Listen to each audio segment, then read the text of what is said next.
Successful ECP or Foundation Phase Intervention Development in Business Education through Action Research and Systematic Reflection, a Case Example. My name is Dylan Crommert and I am a marketing lecturer in the Foundation Phase program at the Cape Peninsula University of Technology in Cape Town. How would you feel after your first test in March you achieve a pass rate of 12%? And not only that, but where 85% of your students fail dismally, getting a mark of lower than 40%. This is what that looks like visually. The red indicates students with a mark of lower than 40%, the yellow between 40 and 50, and the red above 50%. Now you can probably imagine what I felt like. I was depressed.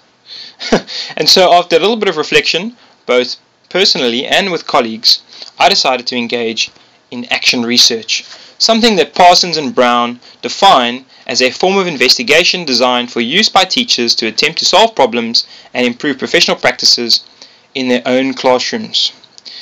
And as you can see, I had a big problem that I needed to solve. So I needed to do whatever it takes to improve my practice as well as the performance of my students.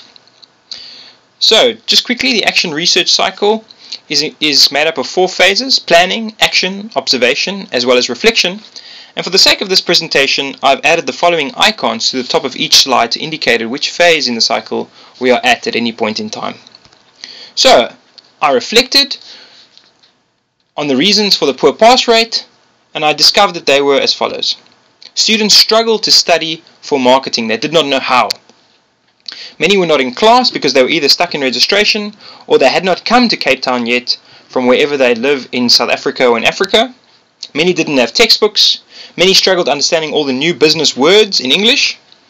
I was spending way too much time on theory and not enough time on the application of that theory. So some of the interventions I implemented was spending more time on understanding or generating understanding in class rather than on theory, giving them more exercises to do in class as well as at home and in groups, and also being stricter with class attendance. So observation after their June test was that many of the reds turned to yellow, and many of the yellow also turned to white.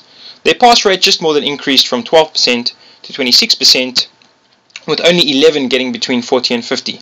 But I was still shocked, because after putting in so much effort, I had thought surely they would get much better marks. So I had to go back to the drawing board and reflect once again, but this time I reflected with students.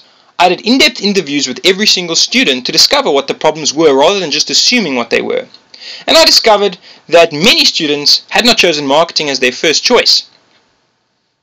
Also, many students said that they understood the work in class, but they couldn't apply it in an exam.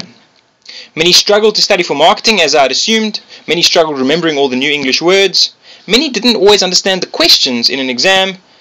And many struggled to express in writing what they were thinking. Also, there was a whole new dynamic after these consultations. I knew the students better and they knew me better. They knew that I cared about them and wanted to support them. And so they started working hard to make me proud.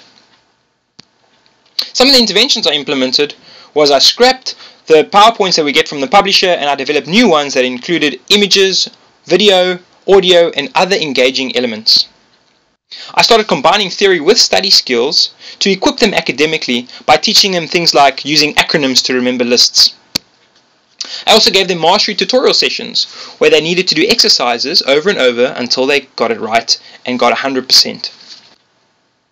I also gave them previous year's papers as mock tests in order to prepare them effectively to put all the different aspects that we had taught them within the term together before their exam.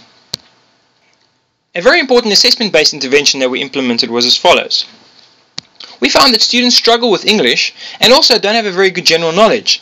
So when we give them a case study on a South African brand like Wackerberry, they don't actually know what we're talking about.